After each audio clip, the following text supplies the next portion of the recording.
Top 5 des meilleurs films de Nicolas Cage, et clairement, il n'y a pas de débat. En premier, je pose ça là, Volte-Face. Le duo John Travolta, Nicolas Cage, clairement, sûrement l'un des meilleurs films de l'acteur. Je pose ça là, pour moi, oui. L'un des meilleurs films de Nicolas Cage, c'est bel et bien Volte-Face, film de 1997 qui a été diffusé à la télé de nombreuses et nombreuses fois, et pour beaucoup, oui, ce film reste l'un des meilleurs de l'acteur. En deux, Lord of War, le film que j'ai sûrement le plus vu quand j'étais plus jeune.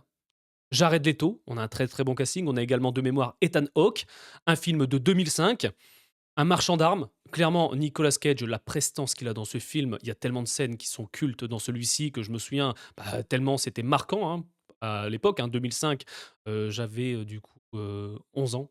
11 ans, ouais. Et ce film, je l'ai eu en DVD, je l'ai maté des dizaines et des dizaines de fois. Beaucoup critiquent l'acteur, mais quand la série Spider Noir va sortir, bizarrement les gens vont dire mais en fait Nicolas Cage, c'est un très bon acteur. En 3, 60 secondes chrono. Je t'ai fait une vidéo il y a de ça 2 jours. Memphis Reigns, on a également Angelina Jolie, on a un très très bon casting, on a Robert Duval, etc. On a un super casting. Les voitures exceptionnelles, la voiture mythique Eleanor. Rien que la présentation du véhicule, ce qu'il représente pour le personnage, etc. J'ai vraiment kiffé ce film. Ah, celui-ci, mais je l'ai poncé aussi. Hein, quand je l'avais en DVD, mais laisse tomber. Hein. En 4, Ghost Rider. Oui, j'ai mis Ghost Rider dans les meilleurs films de Nicolas Cage. C'est mon top, tu vois. Donc c'est normal. Je vais pas mentir, je vais pas faire comme certains dire. Je vais classer que les films qui sont cotés de l'acteur et puis c'est tout. Non, c'est mes préférences. Ghost Rider, oui, le premier opus est dingue. Certains diraient qu'il est un peu kitsch, qu'il a peut-être un peu mal vieilli, mais à mon sens, Ghost Rider, d'avoir Nicolas Cage. Je suis désolé, en Ghost Rider. Et à l'heure actuelle, qu'est-ce qu'on a en Ghost Rider? Oui, on a eu dans Agent of Shield, le deuxième opus, qu'on se le dise, tu m'en parles pas. Le deuxième opus de Ghost Rider, tu m'en parles pas du tout, mais le premier, je suis désolé, incroyable. Et pour finir, le film Benjamin Gates. Alors celui-ci, pareil, tout comme le film Lord of War, c'est un film que j'ai maté des dizaines et des dizaines de fois.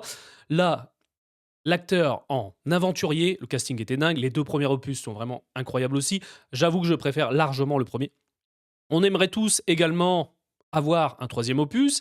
Alors tu le sais, il y a des rumeurs qui vont partout. Oui, il y a des projets, il y a un projet Benjamin Gates qui est en cours de développement. Malheureusement, actuellement, on ne sait pas. Est-ce que Nicolas Cage est présent ou autre? Normalement, ça m'étonnerait, mais c'est vrai que oui, ces films ont mérité. Les 2 premiers films méritaient un troisième opus. Pour moi, oui, et ça aurait cartonné parce que c'est vrai que qu'on se le dise. Voilà, les gens vont nous sortir les meilleurs films, alors Les Ailes de l'Enfer, etc. Rock aussi, il y a plein de films avec Nicolas Cage de l'époque qui sont vraiment très cultes. Mais c'est vrai que ça dépend de la génération à laquelle t'es, tu vois.